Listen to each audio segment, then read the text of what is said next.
مفتی طارق مسعود کے بیانات کے لیے مفتی صاحب کے آفیشیل چینل مفتی طارق مسعود سپیچز کو سبسکرائب کریں۔ اسلام میں جتنا فوکس نماز کو کیا گیا ہے کسی حکم کو نہیں کیا گیا۔ اچھا، ہمارا مسئلہ کیا ہے کہ نماز عبادت مقصودہ میں سے ہے۔ دیکھیں، شریعت میں دو طرح کی عبادتیں ہیں۔ ایک عبادت تو وہ ہے جو خود مقصود نہیں ہوتی، بلکہ اس سے مقصد کوئی دوسرا کام ہوتا ہے، جیسے وضو۔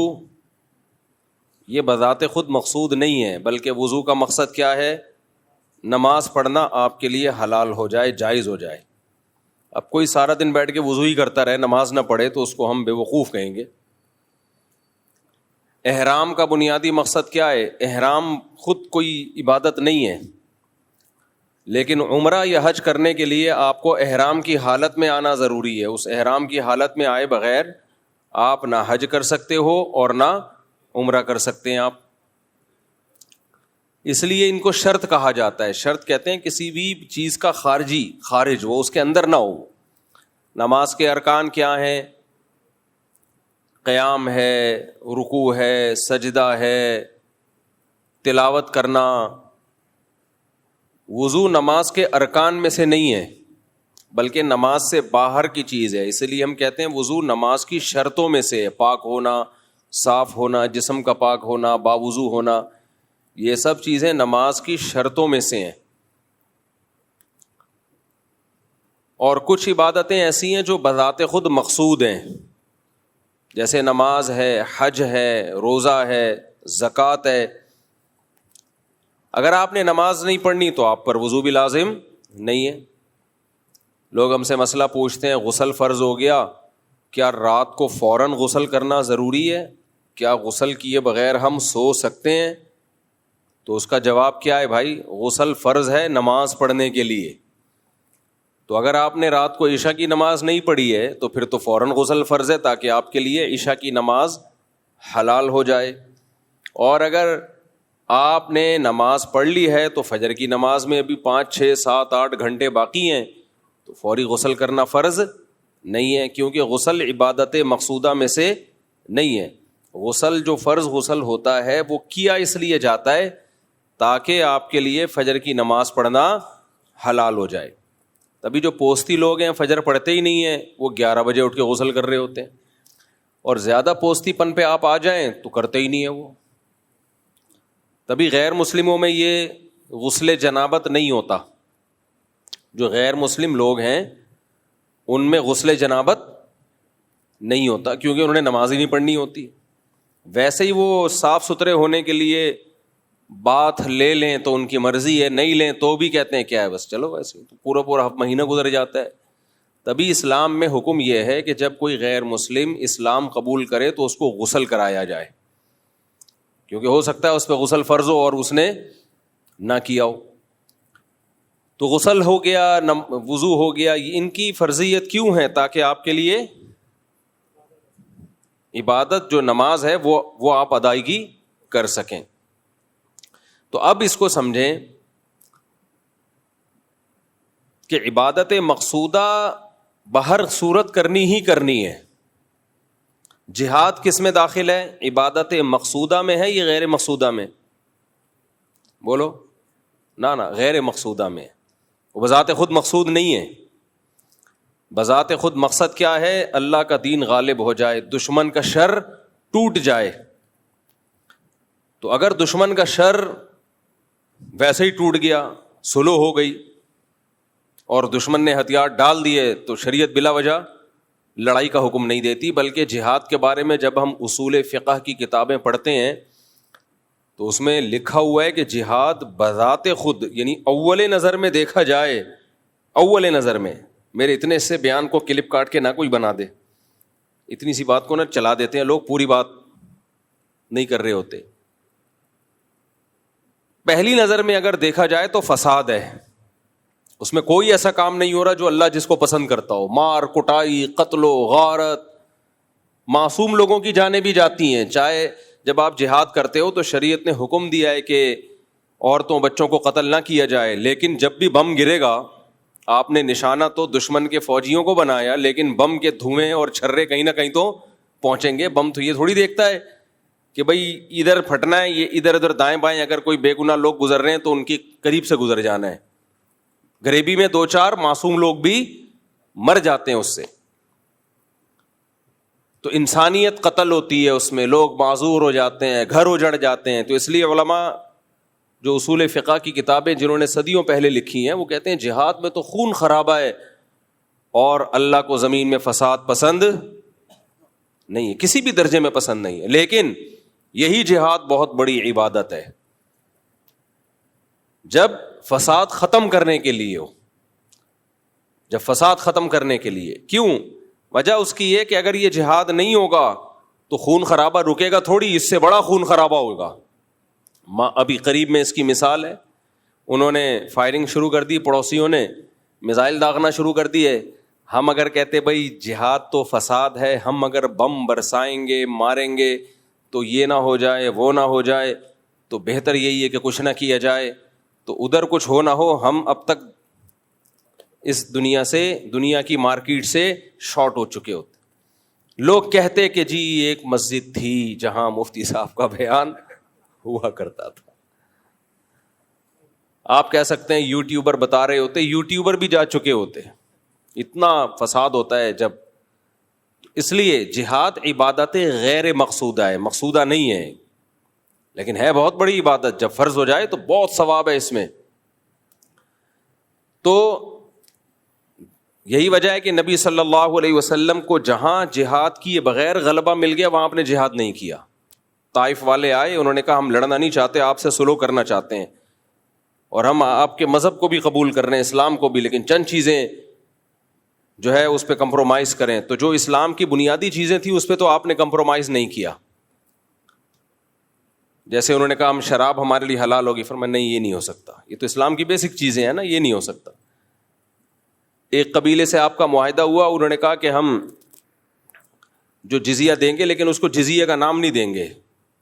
تو حضرت عمر نے فرمایا ہم اس کو جزیہ سمجھیں گے، تم اس کو کچھ بھی نام دے دو، نام میں کچھ بھی نہیں رکھا، آپ اس کو کوئی بھی نام دے دو. تو آج ہمارے دینداروں میں ایک مسئلہ یہ بھی ہے کہ وہ ایک چیز کو پکڑ کے بیٹھ جاتے ہیں، یہ نہیں دیکھتے کہ شریعت کا اس سے مقصد کیا تھا. 2 انتہائیں ہیں ہماری سوسائٹی میں. ایک انتہا تو ان اسکالرز کی ہے جنہوں نے دین کا بیڑا ہی غرق کر دیا. انہوں نے جو عبادت مقصودہ تھی اس میں بھی تحریف کر دی. انہوں نے کہا ایکچولی روزے کا حکم تو اصل میں اس لیے تھا کہ تمہارے اندر تقویٰ پیدا ہو. تو ایکچولی وہ صبح سے میں نے چائے نہیں پی. ایک دفعہ بن کے آئی چائے، دوبارہ میں نے بھیجی ہے اس لیے دیر ہو گئی. دوبارہ ڈانٹ کے بھیجی ہے. اس کو چائے بولتے ہیں، وہ میرے بچے نے بنائی چائے، میں نے اس کو چائے بولتے ہیں. اب بنا کے لائے چائے. یہ کٹ کر دینا، بیان سے کٹ کر دینا. وہ ایک میم دیکھی آپ لوگوں نے؟ ایک میم بڑی آ رہی، مجھے بڑے مزے آتی لگتی. ایک لمبی لمبی پھینک رہا، دوسرا ایسے سڑپے مار کے چائے پی رہا ہے اور ایسے لگ رہا ہے جیسے بہت غور سے اس کی بات سن رہا ہے، اور وہ بڑی لمبی پھینک رہا ہوتا ہے. بھائی ویڈیو نہیں بنائے نا.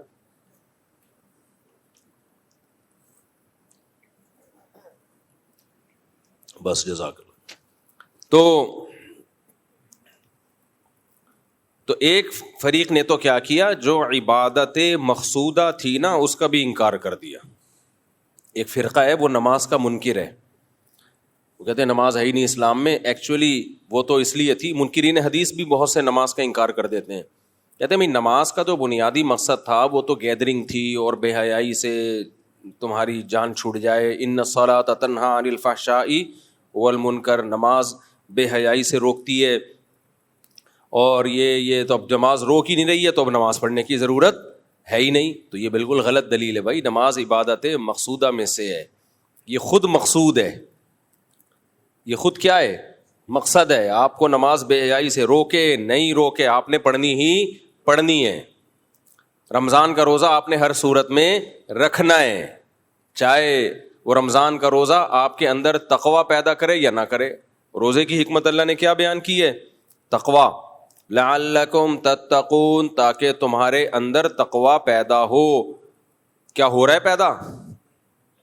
کتنے لوگ ہیں رمضان میں بھی ٹھگ رہے ہوتے ہیں لوگوں کو, فلمیں دیکھ کے ٹائم پاس کر رہے ہوتے ہیں روزے میں, تو تقویٰ تو پیدا ہی نہیں ہو رہا. تو ان کو کیا کہا جائے گا؟ روزہ چھوڑ دیں وہ؟ نہ بالکل نہیں, روزہ پھر بھی رکھنا پڑے گا. نماز کا بنیادی مقصد ہے اللہ سے تعلق کیا ہو جائے آپ کا مضبوط. بہت سے لوگوں کا نہیں مضبوط ہو رہا ہوتا نماز سے تعلق, پھر بھی نماز چھوڑنے کی ان کو اجازت نہیں ہے, کیونکہ یہ عبادت مقصودہ میں سے خود مقصود ہے, اس کو کرنا ہے آپ نے ہر صورت میں. تو کچھ لوگوں نے کیا کیا, انہوں نے کہا کہ چونکہ نماز سے مقصد حاصل نہیں ہو رہا لہذا نماز پڑھنے کا کیا فائدہ. ایسے لوگ یہ تانے دیتے ہیں کہ تمہیں ایسی نماز کا کیا فائدہ جو تمہیں جھوٹ سے نہ بچا سکے, چھوڑو اس سے تو وہ انگریز ہی اچھے ہیں جو نماز نہیں پڑھتے, سچ تو بولتے ہیں نا کم از کم. ایسی نماز سے کیا فائدہ جو تمہیں کرپشن سے نہیں روک سکتی, اس سے بہتر تو وہ ایماندار آدمی ہے جو نماز نہیں پڑھتا لیکن بے ایمانی نہیں کرتا. نہ یہ جملہ زبان سے مت نکالا کرو. بے ایمانی کرنا الگ جرم ہے, نماز چھوڑنا الگ جرم ہے. اسلام سے پتہ چلتا ہے کہ نماز قضا کرنا بے ایمانی سے بڑا جرم ہے اللہ کی نظر میں. نماز قضا کرنا اللہ کی نظر میں بے ایمانی سے, بول لینا یا سب کو چائے پلاؤں کیا تب ایکٹیو ہوں گے کیا؟ ہاں تو آپ ایسے سس سے لگ رہے ہو یار. تو اتنا تھوڑی ہے کہ میں نے پیے تو اب میں سب کو پلاؤں بیٹھ گیا, کبھی پلا بھی دیں گے انشاءاللہ. تو نماز چھوڑنا اللہ کی نظر میں یہ زیادہ بڑا جرم ہے, کرپشن بھی بڑا جرم ہے. تو وجہ کیا ہے؟ ہم نے انسانوں سے پوچھا ہے کہ صحیح کیا ہے غلط کیا ہے. قرآن سے آپ پوچھو تو قرآن جتنا فوکس نماز کو کرتا ہے اتنا کسی چیز کو نہیں کرتا. کیوں فوکس کرتا ہے نماز کو؟ اللہ کہتے ہیں پہلے مجھے تو مانو, اور تم مجھے مانتے ہو اس کا ثبوت پیش کرو. اور اس کا ثبوت کیا ہے؟ نماز. جہاں ایمان والوں کی اللہ نے علامات بیان کی ہیں, سب سے پہلے نمبر پہ اگر کسی چیز کا ذکر ہوتا ہے تو وہ کس کا؟ نماز کا. نماز قائم کرتے ہیں, نماز قائم کرتے ہیں, نماز قائم کرتے ہیں. باقی سب چیزیں بعد میں. معاہدوں کی پابندی کرتے ہیں, یہ بھی اگلے نمبر پہ بیان کیا اللہ نے. ایگریمنٹ کو پورا کرتے ہیں, وعدوں کو پورا کرتے ہیں, سچ بولتے ہیں, سب علامتیں بعد میں بیان ہوتی ہیں. اللہ کی نظر میں جب اللہ ایمان والوں کی علامتیں ذکر کرتے ہیں ان میں سب سے پہلے کس کو بیان کرتے ہیں؟ نماز کو. یہاں ایک اشکال ہوگا, بھائی یہ کیا بات ہے, اللہ تعالیٰ نماز کو زیادہ فوکس کر رہے ہیں, بھلے لوگوں کو ٹوپیاں کراتے رہو, جھوٹ بولتے رہو. یہ وجہ نہیں ہے کہ اللہ کو جھوٹ سے نفرت نہیں ہے. قرآن میں آتا ہے لعنت اللہ علی الکاذبین, جھوٹ بولنے والوں پر اللہ کی لعنت. اصل میں اللہ نے نماز کو سب سے زیادہ فوکس اس لیے کیا ہے کہ ہم کسی چیز میں اچھائی اور برائی کا جو کرائیٹیریا اور معیار ہے نا ہمارا, وہ ڈفرینٹ ہے, اور اللہ کا معیار ہم سے بولو ڈفرینٹ ہے. جیسے کوئی بھی شخص بات کر رہا ہوں نا, ہم کہتے ہیں یار اس میں میرا جو کیا ہے وہ اوپینین ہے نا وہ تھوڑا سا ڈفرینٹ ہے, میں ذرا ڈفرینٹ اینگل سے دیکھتا ہوں, میں تھوڑا مختلف زاویے سے چیزوں کو دیکھتا ہوں. مجھے آج پتا چلا کامران مسیح تو پائلٹ ہی نہیں ہے. اگرچہ بیان سے ہٹ کے ایک بات ہے, آج پتا چلا کامران مسیح تو, میں تو جانے والا تھا اس کے گھر. آپ کو حیرانگی ہو رہی ہے؟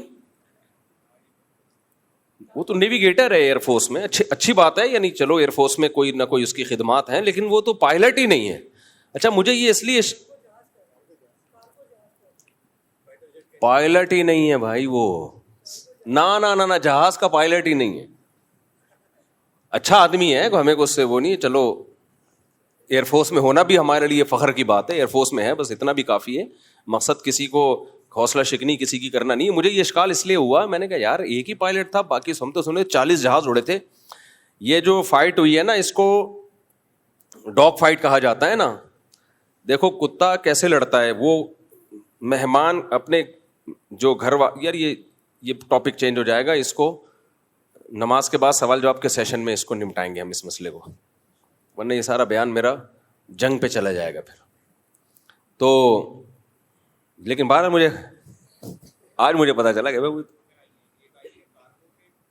نہیں, میں نے جو رپورٹیں طلب کی ہیں وہ بالکل, میں یوٹیوب کی رپورٹ نہیں پیش کر رہا, میرے پاس بھی 2 رپورٹیں ہیں. بیویاں 4 ہیں لیکن رپورٹیں 2 ہیں. تو اچھا خیر, یہ تو پھر ٹاپک چلتا رہے گا زندگی بھر.